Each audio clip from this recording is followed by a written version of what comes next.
Howdy, y'all. I'm Leslie. I'm Laurie. Welcome to Sumo Kaboom. Sumo Kaboom, where we talk about all things sumo wrestling. Yeah, sumo wrestling is what our mom And Dad.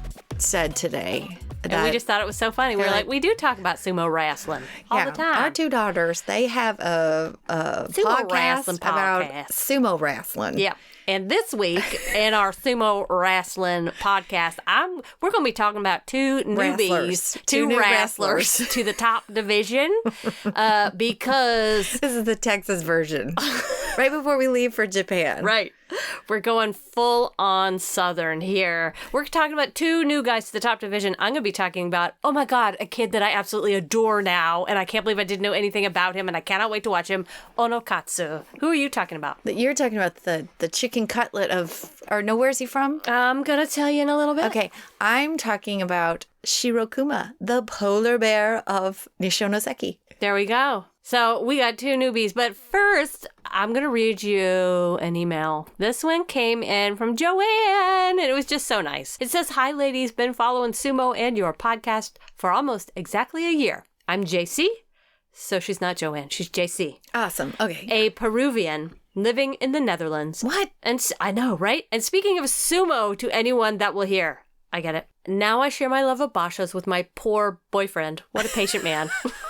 I feel your pain. Yep. Mine is like, we're watching that again? I was like, yeah, as much as you watch tennis, I am. Yeah. She says, "I really appreciate your podcast, putting some humor in all things and also making the wrestlers more human. The sport is just fantastic and mesmerizing. I've been consuming so much media on it, and it just doesn't get old. It keeps interesting my curious mind." I totally agree. Completely agree. Knowing that you love poems, let me contribute with one.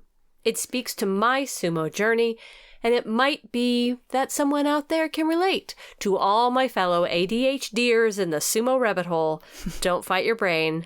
Enjoy it. And it starts like this. "One long funny night. ADHD raging with might. The algorithm gave me its blessing. Rikishi's mawashi dressing. Who are these big handsome men? Why do they eat so much ramen?" With a swift Uwatanage move, all my common sense removed. It was love at first hakioi, now sumo fills my life with joy. Isn't that great? That's awesome, JC. Oh my God, I just love it. Yeah, so... Thank you for sharing. And thank you for listening to our madness. I know we had some really nice messages come in this week, and we can't really read them all because we don't have permission or consent to, but we get We read them all. We read them all and we get such... Oh, out loud, is that what you meant? I'm not gonna I was like, we're allowed to read our email. What are you talking about? Yeah, we need no consent to read our own emails. No, to read them on air. But thank you. I'm still amazed. People listen to us, and all day, every day, Laurie and I go about our lives telling people what we do for a living, and then also our little fun side thing that we do. And all day, every day, we meet people who just look at us with such confused faces, and then they drift off once we start talking about it. And I think only the people that understand us are you all out there. People are going down the same rabbit hole. You're in the middle of Peru. You're in the middle of the Netherlands. The Netherlands. You're in the middle of all of you are trying to talk to somebody about sumo, and somewhere no one is listening to you. But we see you. We see you. We feel seen. There for you, and we are fully supportive of the sumo rabbit hole because we're in the same one. Exactly. Are you ready for a news flash? Yeah.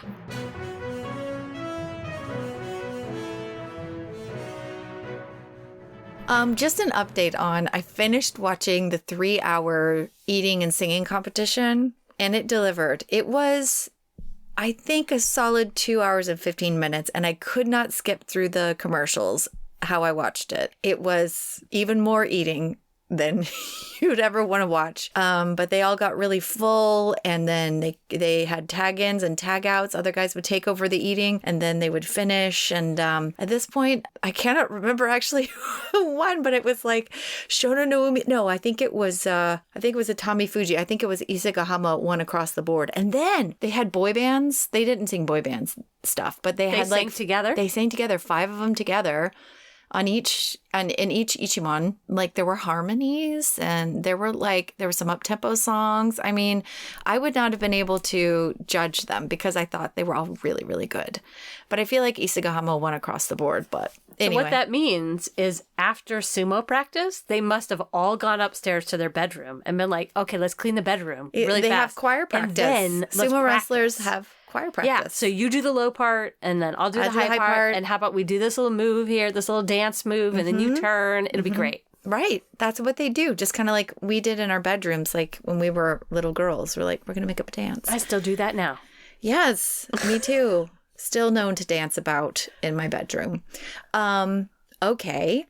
Abi had to leave the tour this last week with acute back pain. And he was holding on to his Tsukibito's shoulders like on the way out. So no word on exactly what it is, but it's been speculated that it was like possibly a herniated disc, which is no fun. I've not had one, but I know that people who do say it's no fun. So I hope we see him, but that's kind of unusual. We don't usually see, I mean, Abi's not always that injured. Well, he's gone through all these guys are injured. I mean, well, every single one of them to get to that top division seems like has had an injury and is fighting through it. They're all supermen. They're barely hanging on. Yeah.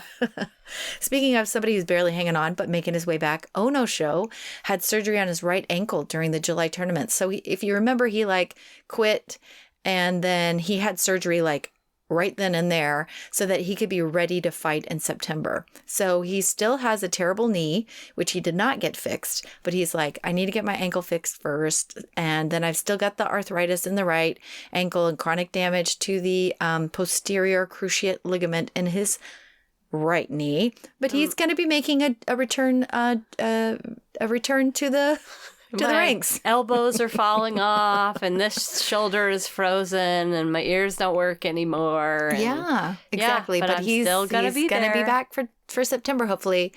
And he is also stablemates with the guy you're going to talk about. That's right. They have talked about like him not being at practice and, you know, how they spar with each other and how Onosho beats up on Onokatsu and then Onokatsu beats up on Onosho, but like in a good way, you know, so they need each other for practice. So it'll be interesting to see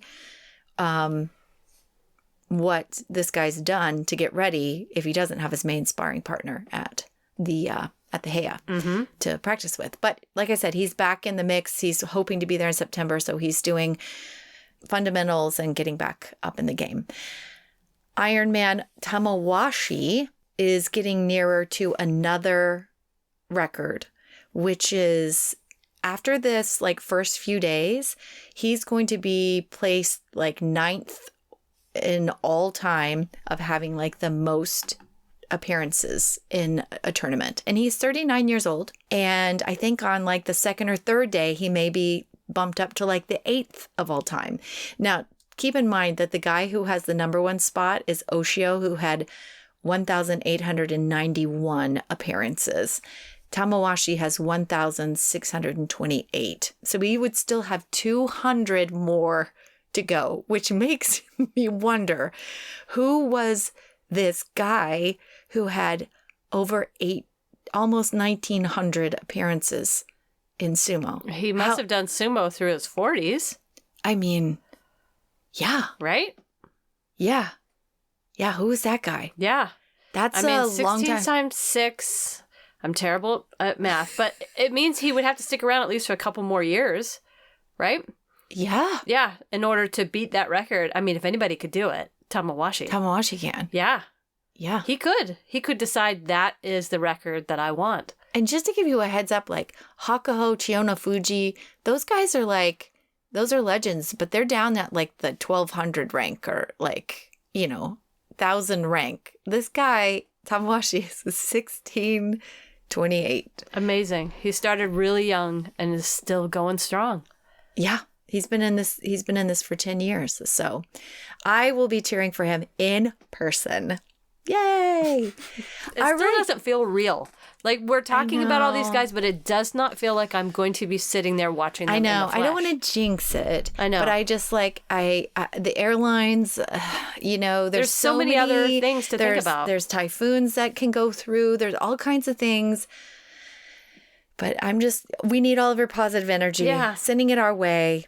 You're always thinking about, okay, there's the flights, and then there's how am I going to get from the airport to the hotel, and then how am I going to get the right tickets for the subway, and then how do we pick up our tickets to the Sumo, And then there's people that we want to meet up with. Yeah. We have no idea how any of it's going to happen. So many details. We've been overloaded. So if you're listening and we're trying to connect, just WhatsApp us or email us or something. Don't WhatsApp me. I still have to figure out how that works.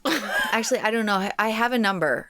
I do have a number. At some point. And it says Leslie, or it says Sumo Kaboom Leslie. Oh. So somebody out there has WhatsApp and can probably look We'll figure us it out.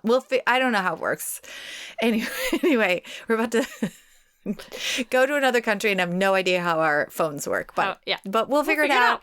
And we're just going to be flying by the seat of our pants somewhat. We're just trying to get from the airport to the hotel first, and then from the hotel to the tournament. That's our main goal. Yeah. And then after that, it's all icing on the cake. That's right. So that is all I got.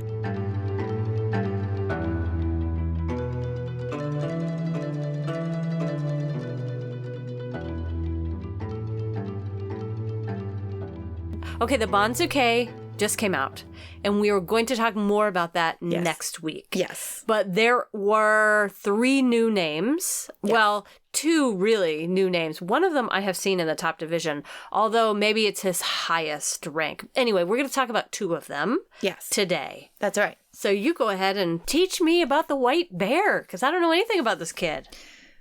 Takahashi Yuta. Good old Yuta. Takahashi Yuta. Yuta. Y-U-T-A. That's his first name. Okay. Takahashi, like the 3rd most popular name. So he's like in Japan. So he's like a Smith or Jones. Okay. That's how Takahashi is a very like bridge or chopsticks. Also means I don't bridge. think his name is like Ted Chopsticks. Wouldn't it be great if it was? I don't know. I think it's just like Collins, like our last name, where it's just a name. Okay. Anyway, he is the white polar bear from Nishonoseki. Because of his white complexion and physique, he has been named that by Nishonoseki Oyakata. So I'll tell you a little bit more about that. But a little bit about him. He is 25 years old. He's from Fukushima Prefecture, Sukagawa City. And he comes from Nippon. Wow. That's the other sports science university. That's the adult science. A different kind of science. Nippon Sport Science University. Totally different from the other one. Thank God. And he's at Nishonoseki along with his stablemate Onosato. So he first made his appearance in 2022. So one thing to know about the Nishonoseki boys is that a lot of them come straight out of Compton.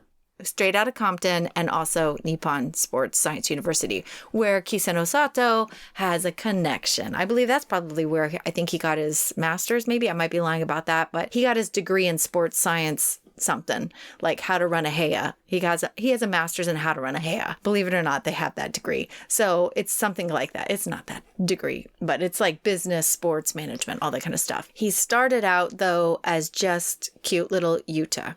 And he was given a shikono a little bit later. Some fun things about him first is that his favorite foods are seasonal ingredients.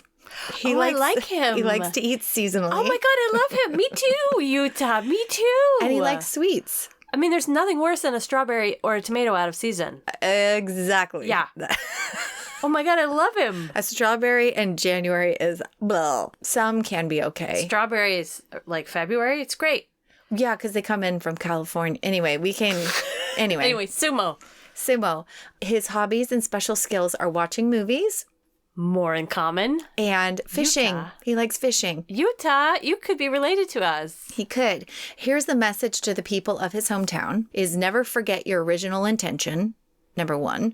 And to his hometown, he says, I will do my best to be active and get noticed. Fukushima has gone through difficult times, and now I want to give back to my hometown by rising up. And his town was devastated by the Great Eastern Japan earthquake of 2011. Okay. So he also mentions a lot Ultraman, who I think is a hero creation of like an anime. Yeah, probably, because it's the river that's close to his birthplace is like in his same area, supposedly. So anyway, it's just some figure he's always looked up to since his childhood. So, and he admires it.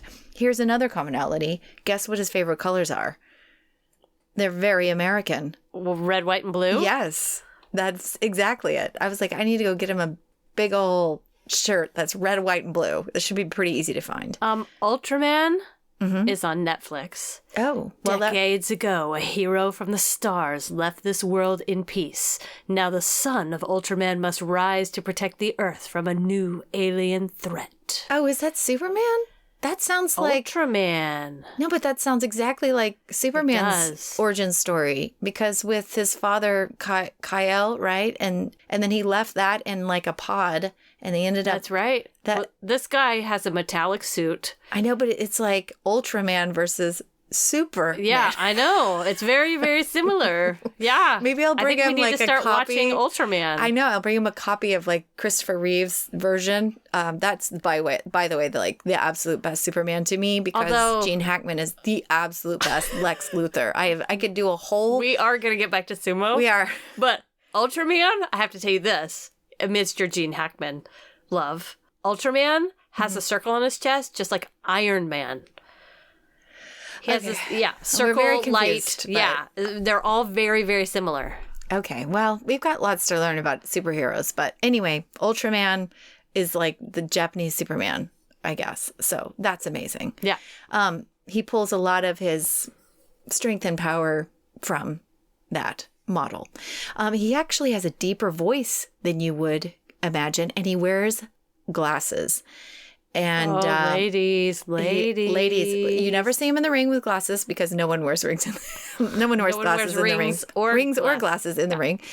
If you look at him, he looks like an adorable baby child. Adorable baby But man with the child. glasses on, he looks like he's going to serve on a city council one day. So he's got Clark Kenty vibes?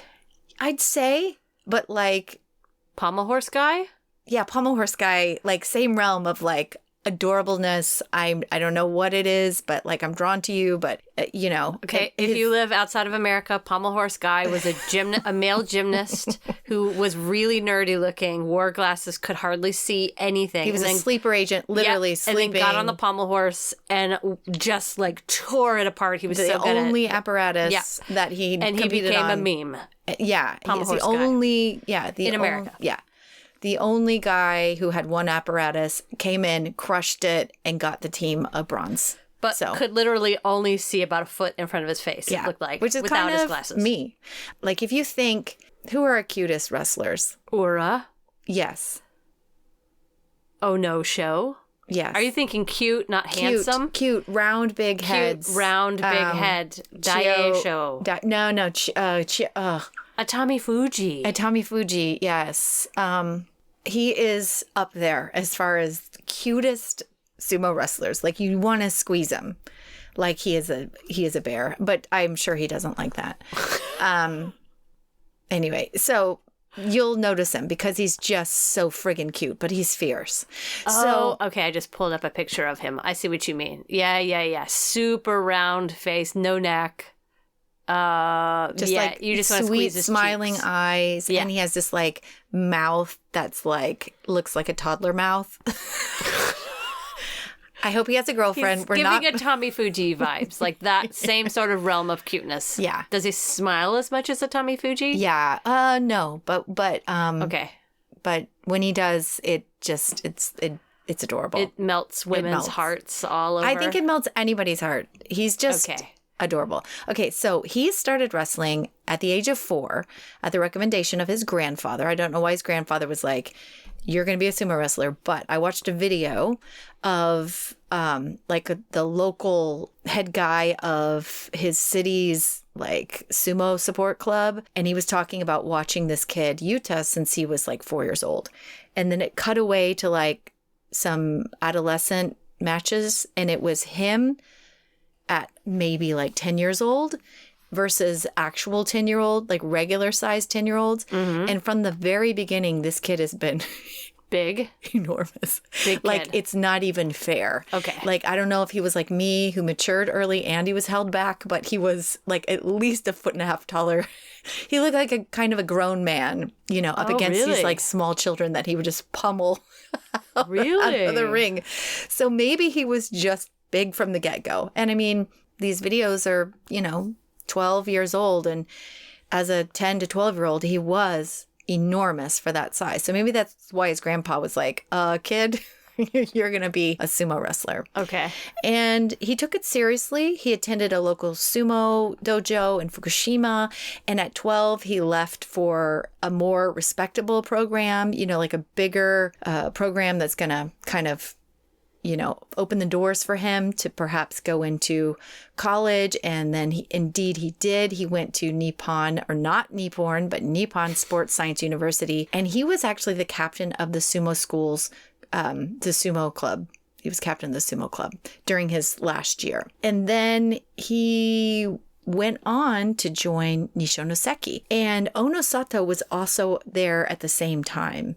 I think Onosato's a little younger, so he was behind him. You know, my guy was there at the same time too. Yeah. They were all there together. All Interesting. at this place together. Okay. So This new generation of sumo kids coming up and stepping into the highest rank. yeah, it's really an interesting time in sumo because there's so much change after Hakuho left. Yeah. So in May 22, he started out in sumo, and he actually won Jonokuchi Championship. He won a Jonidan Championship, and he's actually, the last tournament, he won the Juryo Championship. So he's done pretty good, and he didn't rise quite as fast as Onosato, so he's trying to keep up. Okay. But his biggest dream is actually, because he can't really fight Onosato in the ring, he's actually like, my biggest dream is for me to get up there and to be going head to head in a playoff with him, because that's the only chance we could actually fight each other. And that would be like amazing for him. So that's like his goal. So he's quite a wrestler. And I know he's kind of in the shadow of Onosato, who's now Sekiwake. He's now at Maegashira 16, coming into Makauchi. He maybe didn't have quite the skyrocket through the ranks, but he's pretty darn quick and he's pretty darn amazing. He was given the Shirokuma after January 2024, I think, when he got bumped up to Juryo. Or maybe it was Makushita, but I think it was Juryo, because he's named after, somewhat, the polar bear of Hokkaido. He was the white bear of the North Sea, who was Ozeki Hokutenyu, who who is kind of like, who Kasuno Sato has said is trying to model him after as far as his style goes, which I was like, oh, that's interesting. But there's something about his build. He's big like a bear. He's not quite as tall as Onosato, but he's pretty big.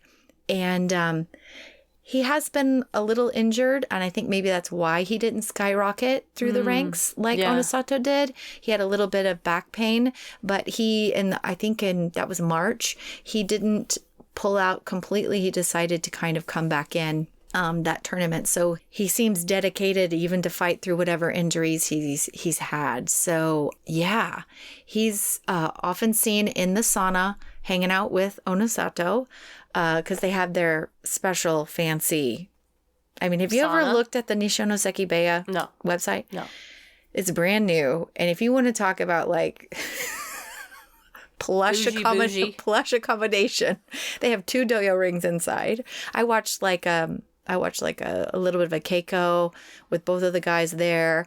And then you can just see the websites like primo, and then their accommodation is primo, and they have a sauna inside. So, you know, these boys also eat really well, like state of the art, everything out in Ibaraki, they're outside kind of the city. They have like more room out there. So they're not in the heart of Rogaku or anything like that. He's doing it right, if you ask me. Me too. I'm like, go out there, get a brand new place built for you. It's big. And it's like, it's quite a thing. Well, this kid does have a face that is just like ready to go on sumo merch. Yeah.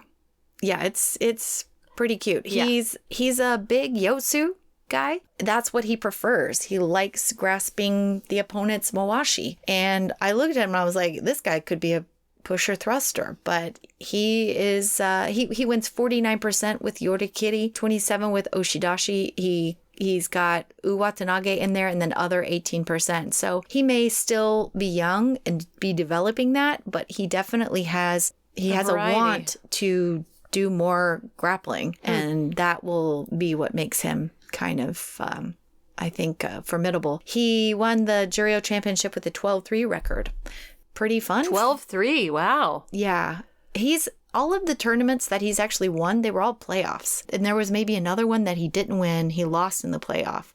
So that may have just been the competition coming up with him at the same time was really good. There was nobody that was like, the ace of Juryo, the ace of Sandame, or the ace of base. I don't know what happened to ace of base. I still don't know if ace of base is like a guy or a girl. Still not sure. Or just a band.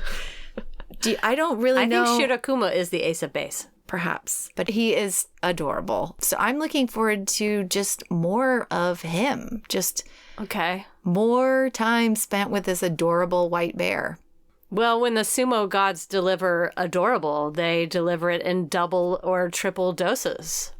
Because, oh my gosh, the more I find out about the kid that I looked up, Onokatsu, the more I adore him. I have fallen in love overnight with this kid, and I think everybody nothing. did when he lost his top knot fighting in one of the prior bashos. It was like he got his hair pulled out and then he just like shook his head like a Pantene commercial, and girls and guys were like, whoa. And it is cool, like when you see them take their hair down, you're like, oh my God, they just became Fabio to me. And by the way, I will say with Shirokuma, he looks better with regular people hair than he does the top knot. Like, it's weird how that happens sometimes. You're like, oh, I think he looked better with regular people hair. It maybe makes him like more sexy, but he's like adorable, but this kid's kind of sexy. He's not a chicken katsu. That would be torikatsu. Bird. That's the only way. Anyway. Yeah. With us studying the Japanese language, sometimes words sound similar. And so this poor kid's name reminds us of a meat cutlet. Unfortunately, Onokatsu, until I get to know him a little bit better. Right. Okay? I just adore this kid. There was a press conference recently at a stable, and Onokatsu was sort of like smiling and talking to the reporters, and he was, holding the banzuke and like pointing, of course, where his name was. And he was like, look, the letters are now bolder and bigger. So I'm happy that now it's big enough for people who support me to find it. He's just like really proud of himself. And that was the first thing that made me go, oh, okay, I like this kid. I like this kid. Yeah. He's like humble and honest about his achievements and just being genuinely excited. Yeah, like look how big my name is essentially what he was saying. I am going to bastardize his real name, and I'm so sorry because he's from Mongolia, and the Mongolian language is just so difficult for me. So excuse me for this. His real name is Batjargal Choijilseren. I thought Batjargal was like, I thought that was like a name that like Hako has. Maybe it's a common Mongolian name. It's like Tim. Maybe. Like, he's the Tim Mongolia. Barjargal? He is from the Uvs province in Mongolia. I didn't look it up. The great thing is he was born in the year 2000, which makes math really easy on this kid. It also makes me feel very, very old. Yeah. But he is a kid born in Mongolia who has a dream to be a yokozuna, and he moved to Japan to make it happen. He was a really smart kid back at home. He won the mathematics Olympiad in his hometown in Mongolia. So he's like a math whiz kid. Wow. Yeah, in junior high, at least he was. And he just said, you know what? I like the sumo thing. I'm going to do this. So he came to Japan at age 15 or 16, went to the Asahigaoka High School, which I'd never heard of before, and joined the school's sumo club.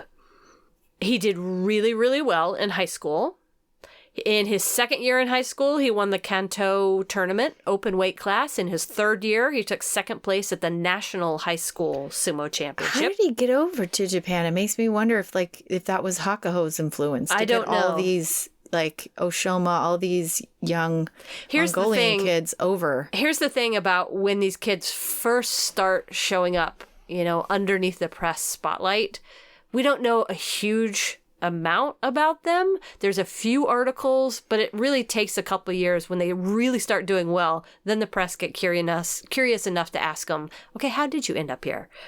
And so we might know that story later.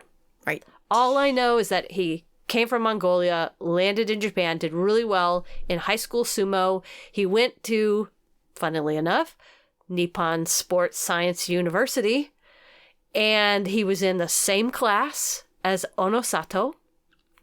In his, I'll just say he did really well in college. First year, he was runner-up at East Japan Rookie Tournament. Second year, he won the Openweight Division Championship at the East Japan Student Tournament.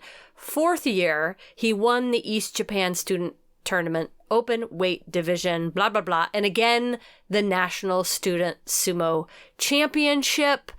Basically, here's what you need to know. He did super, super well in high school and in college. He beat Onosato in college in the finals and won the title of Student Yokozuna. That is really the thing you need to know.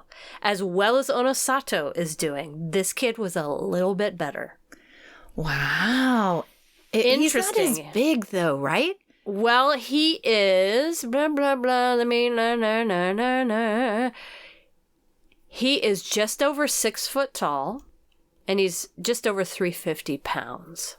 So I think Onosato is a little bit taller, but he's probably the same size. I think that's probably around the same size as Shirokuma. He's got like the same 6'1", body 6'2". Type. Yeah. Like if you look at both their bodies, they're both big, extremely muscular, but it really reads as mostly muscle. Wow. Yeah. Right? Yeah. You can tell they've been training with the same people. Right.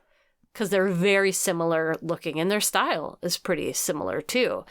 But this kid was the Yokozuna of the university. So he debuted 1 year ago, in September 1 year ago.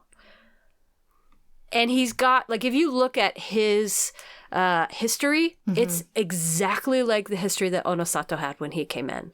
There's only like 5 tournaments there because they started a year ago. He's never had a makikoshi. He just won and won and won and won. It took him 2 basho to get through Juryo, and here he is in the top division, right? 3 tournaments for him to get to Juryo. At Juryo 12, he went 13-2. And then at Juryo 1, he followed with a 9-6 in July. Wow. Pretty good. Yeah. So now here he is in Makuuchi, and everybody is excited to see him and to see what happens. He likes to grab your belt with the right hand inside, left hand outside, and move you out. His master, Daido, he used to be a Makuuchi wrestler named Daido, has very high expectations for this kid, says there's still a lot more to come. I think of myself as a passing point. Wow. Which is nice. Yeah. I take that to mean I think he's going to surpass my record. Absolutely. That's interesting. Yeah. So just a few more things about him. He does have a favorite song. It's called Between the Sky and You. Oh, that sounds romantic. Doesn't it? I looked it up. I'm not sure it's romantic. It's hard to know. That's how like those Japanese pop songs sound to me. It's just hard to know. It has to do with anime, I think. And so there's this story about a girl and a dog, and I just couldn't follow it. Maybe he's an animal lover. Maybe. His favorite food is ramen and yakiniku. So, yeah, he likes noodles. He likes meat. His favorite motto, I did not get at all. This did not come through in translation. Perhaps you can help. The word that I don't understand is spelled Sadged. I don't know. Sometimes Google lets us down hardcore as far as translation goes. So I think its motto left, just didn't really work. We'll just let it speak for itself when we see him in action. We're going to be like, you're not sadged by effort. Maybe bogged down. Maybe. But Soggy. Here we are guessing. Who knows? Okay, but here's a tidbit that I think will help you understand a little bit more about this kid. So he trains at the stable that Onosho trains at. Okay, that's why he has Onomatsu as a name. Ono comes from the stable, right? Matsu means victory. But I call him Onokatsu. Onomatsu is the name of the stable. Oh, okay. So sorry. This is the stable. Do you remember that video that came out a year or two ago where a real skinny guy is in Japan with his friends and he goes to watch a training session at a stable and then he's like, "Can I spend the night?" And the stable master sort of looks around and they have to talk to the Okami-san and they say, Sure, you can spend the night." And this guy trains, the guy and his friend train with the sumo wrestlers, including Onosho, and they film all that, and then he stays there the whole night. He does weight training with the guys, they do stretching with the guys, they have dinner, they tuck him into bed, he gets up the next morning and Do leaves. you get tucked in Yes. at the stable? Yes. And they talk to each other using their phones and the translation app. Do you remember this video? I never saw it. Oh my God, it's adorable. It's one of the best sumo videos ever because the guys that go in are really clueless about sumo. They know absolutely nothing about sumo. They don't know that they're training with a top division sumo wrestler. They're just like two super skinny guys who are just like, I can't believe we're getting to do this. And oh my gosh, they're putting us in Mawashi and I have to get naked for this. And they've just put us in the sauna in the tub. And it is fabulous for watching two clueless men do something so outside their comfort zone. But what makes it super sweet are how the sumo guys treat them with just respect, and they have such senses of humor.